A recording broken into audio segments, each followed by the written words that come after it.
wandering all over the place, editing like this, and it's like it's bonkers, but it's so fun.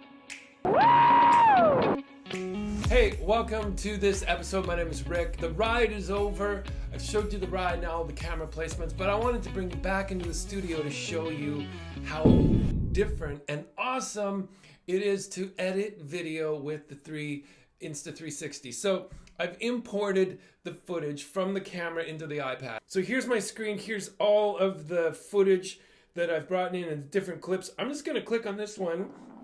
This is where I was using the selfie stick. So I'm just going to hold on here. Let's bring this back to the beginning.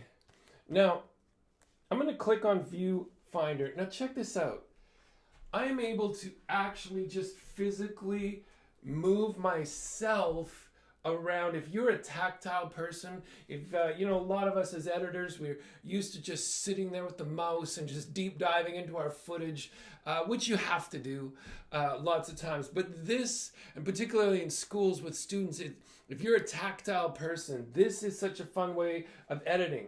You can actually move your phone or your iPad around. So once I put my thumb on this little red slider, it's going to start recording, and I'm going to be able to look down at myself, move along like this. I want to move and see myself from behind.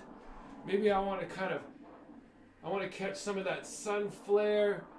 I'm going to bring the slider out here to the right. Now you can see where that the selfie stick is casting that shadow. If I wanted to cover that up, I'd kind of push in a bit like that. But maybe I like to pull back. Oh, look at this move. Look at this move. People are going to be like, how in the world is that a drone flying around you? How'd you do that? So I'm moving the camera around myself, but oh, I love that shot so much. Just that big front wheel, and then maybe I want to end off in Tiny Planet, pull the slider right out.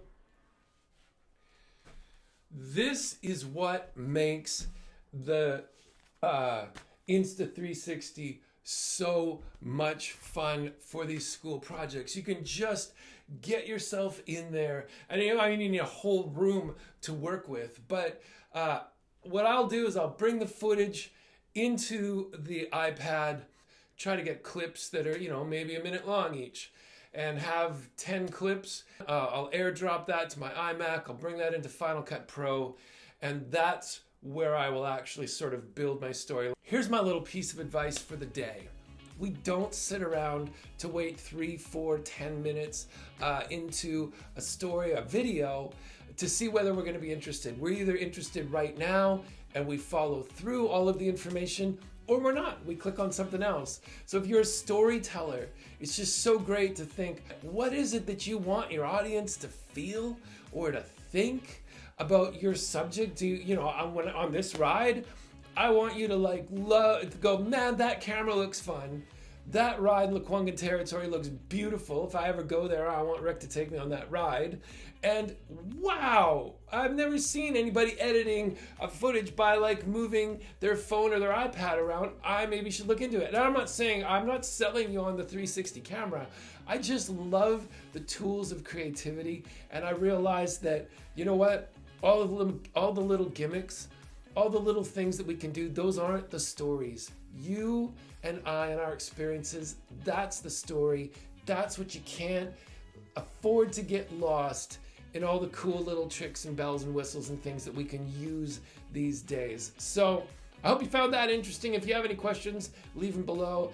And there's some more stories to come. So I hope you're having a great summer, and we'll see you next time. How you doing, Bambi?